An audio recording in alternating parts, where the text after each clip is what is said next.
God's a lot like a beekeeper.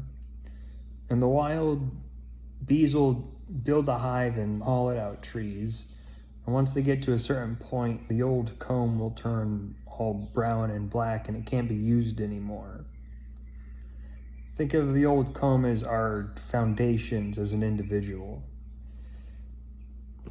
And once this cap is reached, the bees in this wild hive will split off to go somewhere else.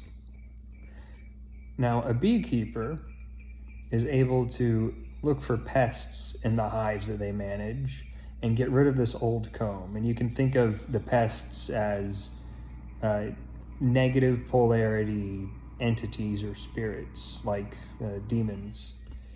Even if they're not exactly evil, they are at that negative expression of individuality. So that's just kind of how it goes. They drain your energy. It's the same thing with people. If there are people who are more in fragmented consciousness, just because the way they express energetically, they're going to drain your energy. And if the bees are overwhelmed or they're ready to grow, then the hive can be expanded upon or it can be shrunk back. This would be like if you were being called to branch out and go on a new leg of your journey. That'd be expanding the hive and adding room for growth.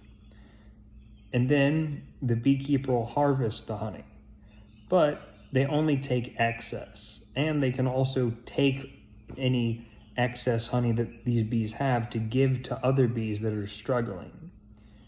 This is how God and the universe co-create.